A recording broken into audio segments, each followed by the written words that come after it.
Om Namo Bhagavate Vasudevaya. Om Namo Bhagavate Vasudevaya. Om Namo Bhagavate Vasudevaya. Narayanam Namaskrityam Naram Chaiva Narottamam Devim Saraswatim Vyasam Tatho Chayam Mudhiraye Nashta Prayeshu Abhadreshu Nityam Bhagavata Sevaya Bhagavati Uttamam Shloke Bhaktir Bhavati Naishtaki. So Hare Krishna, we are reading today from Srimad Bhagavatam, Canto 1, chapter number 5, shloka number 20. So is there any devotee who can be my chorus while we chant this shloka? Hare Krishna, Prabhuji. Hare Krishna. Hare Krishna, Jyoti Srimati. Hare Krishna, who is that? Vijeta Mataji. Okay. Idaṁ. Yes, Prabhuji. Any one of you can do. Idaṁ hi viśvaṁ bhagavān ivetaro. Idaṁ hi viśvaṁ bhagavān ivetaro. Yato jagat-sthāna-nirodha-sambhavāḥ. Yato jagat-sthāna-nirodha-sambhavāḥ. Tadhi svayaṁ veda bhavāṁs tathāpi te. Tadhi svayaṁ veda bhavāṁs tathāpi te. prādeśa-mātraṁ bhavataḥ pradarśitam. prādeśa-mātraṁ bhavataḥ pradarśitam. Thank you, Mataji. Word by word meaning. Idam, this, he, all, viśvaṁ, cosmos, bhagavān, the Supreme Lord, iva, almost the same, itaraha, itaraha, different from, yataha, from whom, jagat, the worlds, sthana, exist, nirodha, annihilation, sambhavāḥ, creation, tat, he, all about, svayaṁ, personally, veda, no, bhavam, your good self, tathāpi, still, te, onto you, pradeśa-mātraṁ, a synopsis only, bhavataḥ, onto you, pradarśitam, explained, translation, and purport by His Divine Grace, A.C. Bhaktivedanta Swami Śrīla Prabhupada ki jai. Very important shloka. So kindly pay attention, and you can give a break to your japa, and I ensure that I finish on time. But understanding this is very important. So translation and purport by His Divine Grace, A.C. Bhaktivedanta Swami Śrīla Prabhupada ki jai. The Supreme Lord Personality of Godhead is Himself this cosmos, and still He is aloof from it. From Him only has this cosmic manifestation emanated. In Him it rests, and onto Him it enters after annihilation. Your good self knows all about this. I have given only a synopsis. Purport.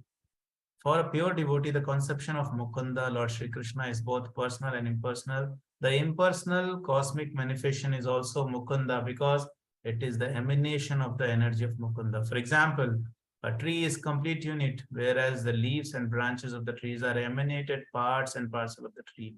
The leaves of the branches of the tree are also tree, but tree itself is neither the leaves nor the branches.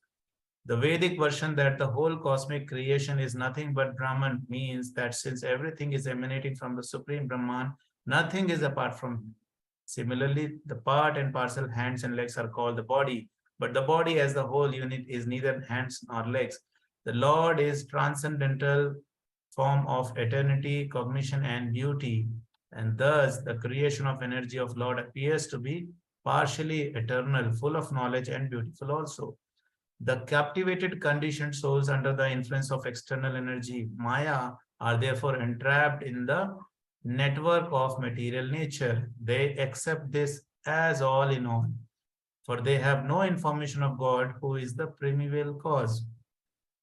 Nor they have information about the part and parcel of the body being detached from the whole body, are no longer the same hand or leg as when attached to the body.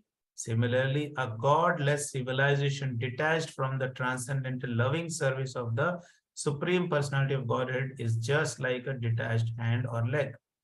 Such part and parcel parcels may appear like hand and legs, but they have no efficiency. The devotee of the Lord, Śrīla Vyāsadeva, knows this very well. He is further advised by Śrī Nārada to expand the idea so that entrapped conditioned souls may take lessons from him to understand the Supreme Lord as the primeval cause. According to the Vedic version, the Lord is naturally fully powerful, and thus his supreme energies are always perfect and identical with him. Both the spiritual and material skies and their paraphernalia are emanation of the internal and external energies of the Lord. The external energy is comparatively inferior, whereas the internal potency is the superior. The superior energy is living force, and therefore she is completely identical, but the external energy, being inert, is partially identical. Both the energies are neither equal to nor greater than the Lord, who is the generator of all all energies. Such energies are always under his control, exactly as electrical energy, however powerful it may be, is always under the control of engineer. Last one paragraph. The human being and all other living beings are products of his internal energies. Thus, the living beings is also identical with the Lord, but he is never equal to or never equal or superior to the personality of Godhead. The Lord and living beings are all individual persons. With the help of material energies, the living beings are also creating something, but none of their creations are equal or superior to the creation of the Lord. The human beings may create a small, playful Sputnik and may throw it into the outer space, but that does not mean that he can create a planet like the Earth or Moon and float it in the air as the Lord does. Men with a poor fund of knowledge claim to be equal to the Lord. They are never equal to the Lord. This is never to be. The human beings, after attaining complete perfection, may achieve a large percentage of the qualities of the Lord, say up to 78%. But it is never possible to surpass the Lord or become equal with him. In a diseased condition, only the foolish being claims to be one with the Lord and thus become misled by the illusory energy. The misguided living beings therefore must accept the supremacy of the Lord and agree to render loving service to him.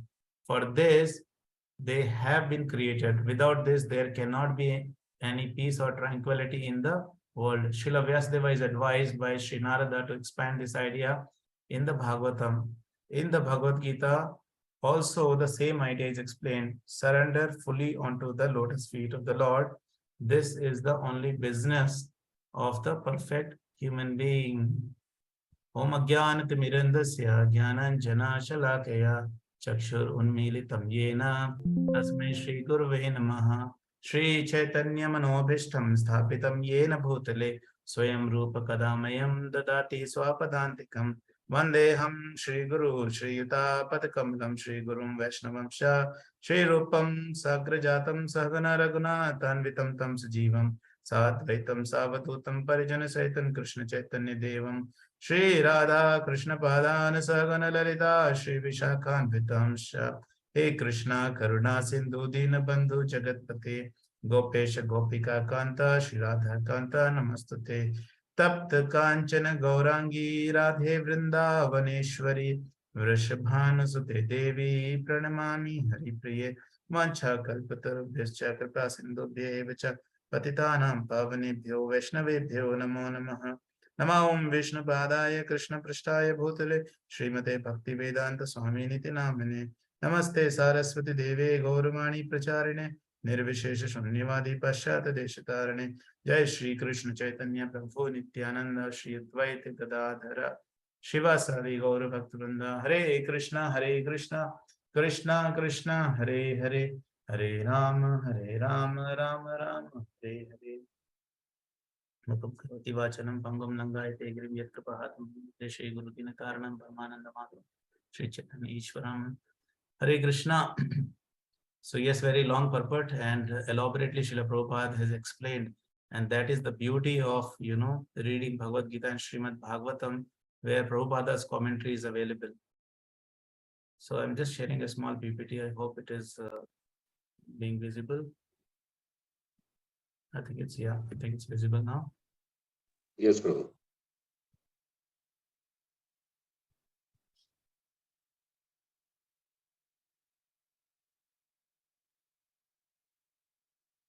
So I've just made it full screen so that all of you can see the image properly. So very interesting, shloka here. We see that we can see Krishna everywhere. 1.5.20, it's all about, Krishna being present everywhere. I see Krishna everywhere. That's the point to understand here. You see in this picture also that Krishna is present everywhere. Krishna is there. And then you see that Krishna is in the heart of every living entities. He's in the heart of these small birds. He's present in the yogi. He's present in the lion. He's present everywhere. So people who say that, I don't know where is Krishna, I can't see Krishna. So they're very foolish because we can see Krishna everywhere. A devotee of the Lord can see Krishna everywhere. When Chaitanya Mahaprabhu, he was taking tuitions for, all these boys and girls who used to, go to the school. So Chaitanya Mahaprabhu, when he was giving classes, all his classes were ending up to one point that Krishna is the Supreme Personality and we must worship Krishna. Okay. Whether it is mathematics class, whether it is social science, whether it is geography, everywhere the final conclusion used to be that we must worship the Supreme Personality of Godhead. Okay. So sometimes these teachers, they used to get bewildered that, what kind of teaching is that? You talk anything and then you come back to the same point. So I was just wondering, such a nice, example Chaitanya Mahaprabhu has already given to us, that if you want to preach, how nicely you can preach even the schools and colleges. And that is why we see the, devotees going to schools and colleges. And you see from where they come, and finally they eventually come to the point that Krishna is the Supreme Personality and we must worship Krishna. So that way you see that Krishna is present everywhere. Now in this picture, if you see, there is a very big personality. He is having one gada and nicely resting peacefully. He is none other than Karanodakshai Vishnu.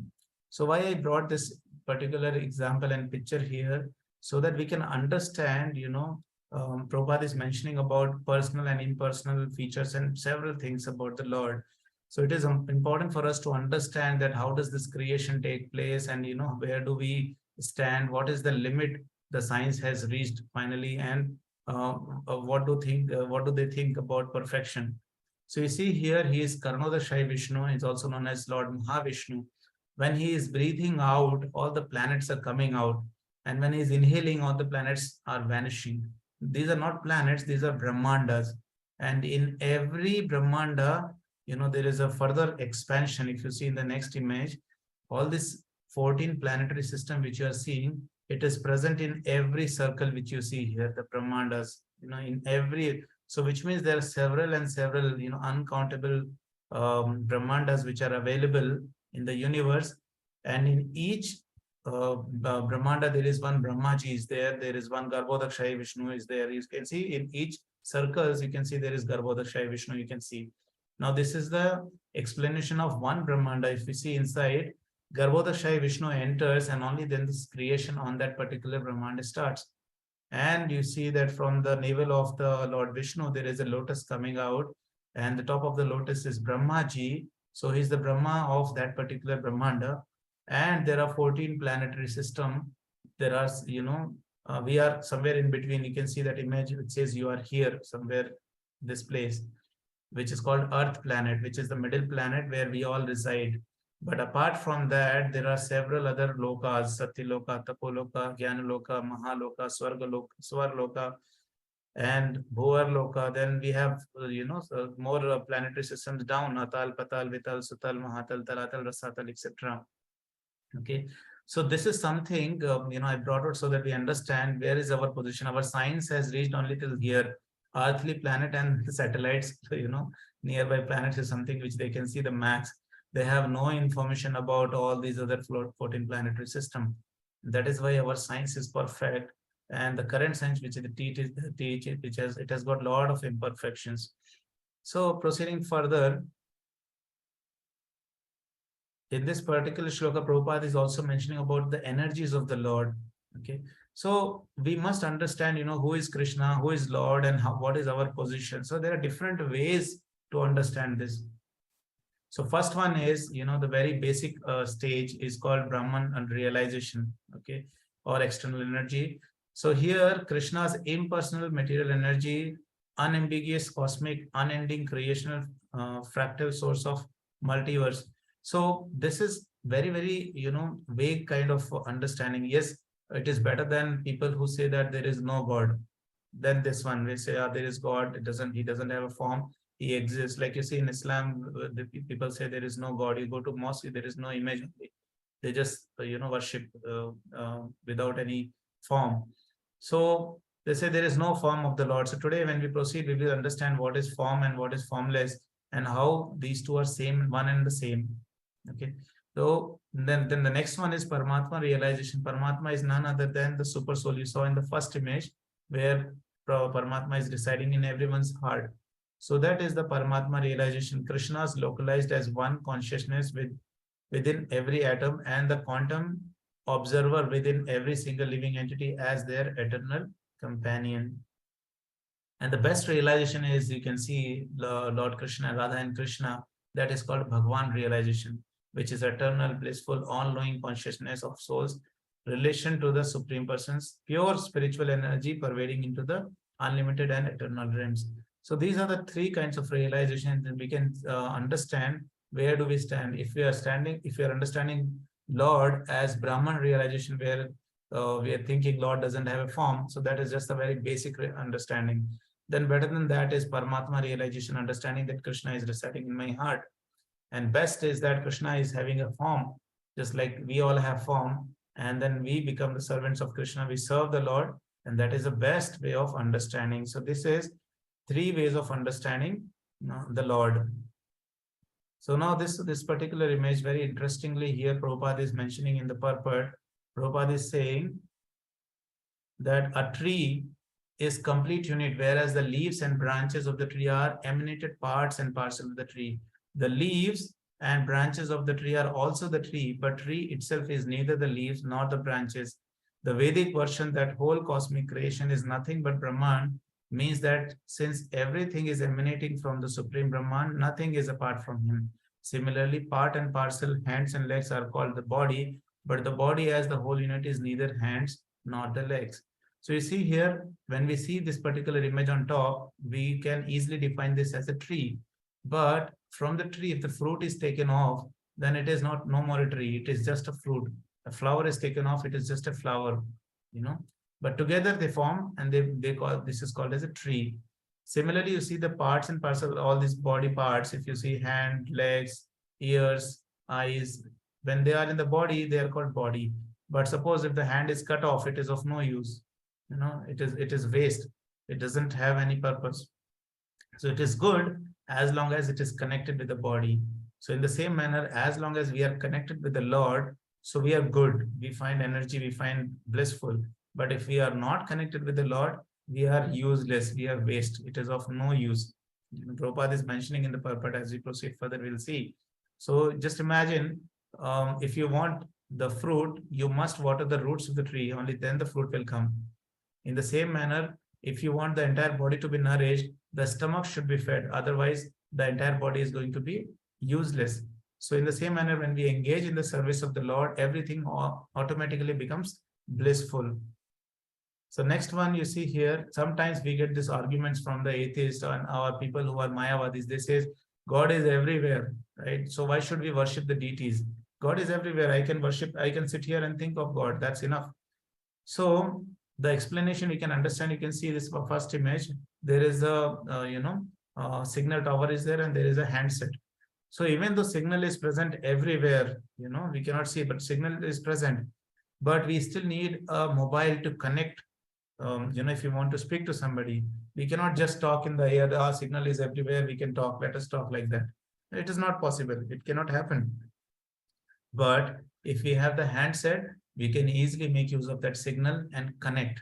In the same manner, deities are very, very important because they connect us with Krishna. Just imagine you go to the temple and the altar is empty. Devotees will get a heart attack. Where is the Lord? Okay, so we have to go and see the deities, and that is where we build our relationship with the Lord. Last time I was mentioning in the temple in one of the class that the system is designed in such a manner wherein every grahastha, when they get up in the morning, they finish their duties, they complete their japa, they engage themselves in the deity worship, then they do tulsi puja, then they do guru puja.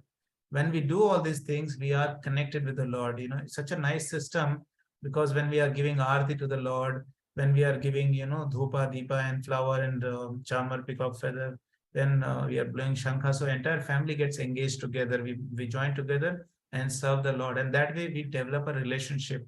So entire system is designed in such a nice manner.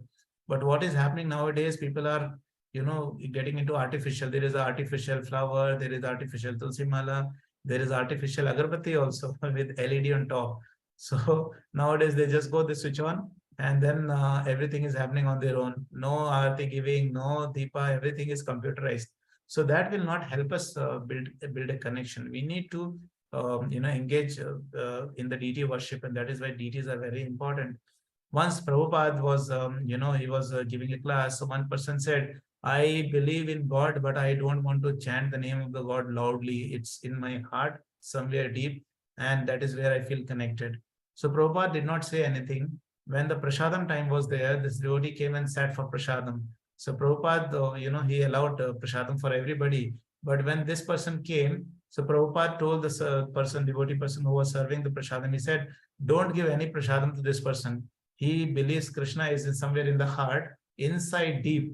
So he doesn't want to chant loudly. In the same manner, he shouldn't get any prasadam. Let him eat prasadam mentally, inside in his heart, with full, no need to have physical prasadam for him.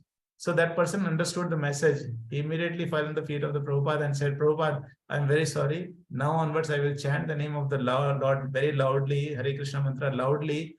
Please give me prasadam. Then Prabhupada smiled and he said, okay, now give him prasadam. So you see how Prabhupada used to explain. He never told this person anything in the class, but he gave him a lesson in the prasadam hall. So sometimes we learn in the prasadam hall, sometimes we learn in Goshala, sometimes we learn in the temple, sometimes we learn with Vaishnava association. So this entire system which ISKCON has created, we will get this system nowhere in the world. So that is why it is our duty now, so that it is our duty that we remain connected to these different methods which are available, which can connect us to Krishna. Similarly, one person told Prabhupada that, God is everywhere. So I don't believe God is in the deities only. So Prabhupada said, you only said God is everywhere. So how can you say God is not there in the deities? When he is everywhere, then he's in the deities also. And that is how he defeated these arguments. So Prabhupada used to say that we must be very, very powerful in our philosophy. Otherwise, when we go out, we are not able to preach. Then we feel very bad about it. And then we set up a wrong example also. So at least as the preacher, and if we are tenured, we are there in Krishna consciousness for a long time, it is high time that we read these books very, very carefully and understand the philosophy. Because without philosophy, the religion becomes, blind faith. So we should not be accused that, people in ISKCON, they follow things blindly. It is very scientific moment. So yes, moving on to the next slide. Many times Prabhupada is mentioning in this purport, the Lord is transcendental form of eternity, cognition and beauty, and thus creation of the energy of the Lord appears to be partially eternal, full of knowledge and beautiful also. The captivated conditioned souls under the influence of external energy Maya are therefore entrapped in the network of the material nature. They accept this as all in all, for they have no information of the Lord, who is the primeval cause. So many times you would have seen people saying, oh, the nature is very beautiful. I went to Himalayas, I went to Ladakh, I went to Northeast, very beautiful nature. I saw the sunrise, I saw the sunset, very, very beautiful. And that's it. They don't want to think beyond that. It is very stupid. See, everything which we have in our house, it is created by something. You see a sanitizer bottle, you see a table, you see a washing machine, you see, anything, books. I'm just seeing things around me. So I just gave those examples. So everything has been created by someone. So how stupid it is to think that this material nature, which is so beautiful, it is not created by anyone. And moreover, Krishna is telling in Bhagavad Gita in 9.10, in 9.10, Maya dhikshena prakriti suite sacha characharam. Krishna is saying this material nature, which is one of my energies, is working under my direction, O son of Kunti, producing all moving and non-moving beings under its rule. This manifestation is created and annihilated again and again. Krishna is saying it is one of my energy. Okay, so which means there are more energies of the Lord. So very simple it is for us to understand. If you follow the scriptures, we can connect the dots. Otherwise, we cannot connect the dots. So many times the scientists, they blame saying that your philosophy is, it is myth. It doesn't have, head and tail. It is just like that. So once Prabhupada was there and some, scientist, he told Prabhupada that, you don't know where does the God come from. So Prabhupada said, God is the ultimate cause and from God everything is coming. Then Prabhupada asked him a question, scientist. Prabhupada said, where did the water come from? So the scientist said, yes, I have the answer. There was hydrogen and there was oxygen. When hydrogen and oxygen got mixed, it transformed into the water. See, I have head and tail all the information. Then Prabhupada asked, where did the hydrogen and oxygen come from? Okay. So now at that point of time, this scientist was clean bold. He never thought that somebody can ask that question. Then the devotees explain that the scientists think that water is coming from hydrogen and oxygen mixture. So where is the hydrogen and oxygen coming? Is it not supplied by your, is it supplied by your uncle or your father who is giving this? It is supplied by Krishna, the Supreme Father. So moving on further, there's a small analogy. Once what happened, the body parts, these body parts, they decided to go on a strike because the eye was thinking that I see the food stuff, because when I see only then the food can be supplied to the body. Hand was thinking that I am the one very, very important because I am the one who is actually lifting that morsel of the food and putting it in the mouth. Same way mouth was thinking, if I don't open, how will the food go inside? Teeth were thinking that if I don't chew, the food will not be that nourishes, it will not nourish the body. Legs started thinking that if I don't walk to the dining table, then you can only see the food, you cannot eat. Nose was thinking, all these body parts, they were thinking that it is that we are very important, and they went on strike because they were thinking that this stomach is doing nothing, it is just sitting idle, and we are working hard, we are putting food in the stomach, and the stomach is the enjoyer. So they decided to go on strike one day. They said, no, we will not supply the food. So what happened? 1 day, 2 days, 3 days, 4 days, 1 week passed like that without food. So what happened to the eyes? The eye, which was shining so much, it became very dull. The hands were, without energy. The mouth was full dried up. The teeth were like shivering. Legs was finding no energy to get up. Then they called for a small meeting. They said, I think, let us supply the food to the stomach. Only then, things will be fine. Because we tried going on the strike, it didn't work. So then they decided, okay, fine, let's do one thing. Let us supply the food to the stomach.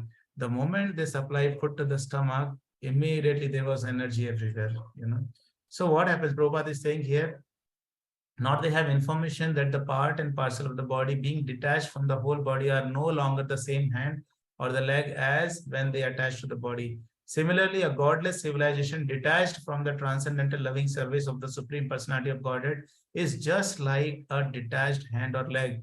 Such parts and parcel may appear like hand and legs, but they have no efficiency. So this is very important to understand that if we are not connected, if we are godless, then we are useless. It is of no use. We have no efficiency with us. And that is what is explained in Srimad Bhagavatam. When we water the roots, the entire tree is nourished. When we feed the stomach, entire body is nourished. So in the same manner, when we worship the Supreme Personality of Godhead, Krishna, all the demigods, entire creation is with you. They are extremely pleased. Not only pleased, they are extremely pleased because it is very rare to be the devotee of the Lord. So this is the verdict of the Shastras. Moving on to the next slide. The ultimate peace formula is to engage in the devotional service. Like I was mentioning, when we offer the deity worship, as a family we join. When we invite Vaishnavas in our house, as a family we join in the service. When we go out for the book distribution, as a family we go out. So what is happening? Entire focus is on Krishna, and that is a peaceful and blissful family. The devotee of the Lord, Śrīla Vyāsadeva, knows this very well. He is further advised by Śrīla Nārada to expand the idea so that the entrapped conditioned souls may take lessons from him to understand the Supreme Lord as the primeval cause. See, many times we think, many times we know a lot of things, right? We understand Krishna as the Supreme Personality of Godhead. We understand serving the Vaishnavas pleases the Lord. We understand when we cooperate amongst the devotees, Krishna is very, very happy. We understand that we are in this material world, and once we are, when we give up this body, we have to go to the spiritual world. We understand that we must remember Krishna, at the end of our life, so that we can go back to Krishna. We know all these things, but the point is how much we believe in these things. If we know all these things, we have to carefully observe our activities. Am I working in that direction so that I can be united to Krishna? See, we might know a lot of things, but it depends upon our attitude and our behavior every second, day in and day out, that how we behave. And many times I've noticed this, it can be including me also, that devotees, sometimes they are in the, they always enjoy glorification. So when they do service, they expect a lot of glorification. It is good to glorify others, but it is very bad to expect glorifications. And if the glorification is not there, then we think that, okay, nobody has noticed my seva, and I was the one who was struggling very hard and nobody noticed. See, it is not like that. Whenever, whatever service we are doing, Krishna is noticing that. And a prime minister can go wrong, a president can go wrong, but Krishna can never go wrong. We must firmly believe that. And we must serve in that attitude, in that way. We should never be in a position wherein we are thinking, I should be treated as a leader, or people should come and seek guidance from me. Or sometimes if new devotee comes, the tenured devotees, they jump on him and they start explaining him the entire philosophy. This new devotee gets scared and runs away from there. Because the devotees, they open up 10th standard book in front of the first standard kid. They say you have to chant 16 rounds, you have to give up all all the bad habits, and then you cannot take tea, coffee, you cannot take onion, garlic, this food you will get nowhere, this is strict sadhana, when you do this only then you get Krishna. So this new person, he runs away. And the poor leader who had struggled a lot to bring this person in the temple, he remains wondering that why this person ran away from the temple. I did so much of hard work bringing him to the temple, giving him bhakti riksha classes, bringing him to the level of Shraddhavan, Sevak, and then this person runs away. So we have to be very careful in our dealings, that are we doing service of the Lord, or are we doing a thing which is, we are chasing away the devotees from the service of the Lord. So yes, devotional service is very, very important, and it is the ultimate peace formula to engage in the devotional service. So very quickly, I'll finish off this slide. According to the Vedic version, the Lord is naturally fully powerful, and thus his supreme energies are always perfect and identical with him. Both the spiritual and material skies and the paraphernalia are emanation of the internal, external energies of the Lord. So we must understand three things: spiritual energy, marginal energy, and the material energy. So superior energy is spiritual energy, marginal energy is jivas, and the third one is the material energy. So these are the three energies of the Lord. Like we saw in the previous slide, material energy is one of the energies of the Lord. There are other two energies, and we are the marginal energies of the Lord. So moving on to the next slide. Many times we think, people say everybody is God, you are God, I am God. Prabhupada is explaining very clearly here, the human being and other living beings are the products of his internal energies. Thus living being is also identical with Lord, but he is never equal or superior to the personality of Godhead. The Lord and living beings are all individual persons. And this chart, you can see living entity versus God. Living entity is part and parcel of the God, and God is the complete whole. Living entities are several, and God is one. Living entities are subordinate controllers, and God is the supreme controller. Living entities are dependent on the Lord, and God is supremely independent. So that's a difference. That's a relationship between Lord and Jiva. This is very, very important. Then Prabhupada is saying, men with poor fund of knowledge claim to be equal to the Lord. They are never equal to the Lord. This is never to be. The human beings, after attaining complete perfection, may achieve a large percentage of the qualities of the Lord, which is up to 78%, but it is never possible to surpass the Lord or to become equal with him. In a diseased condition, only the foolish being claim to be one with the Lord and thus become misled by the illusory energy.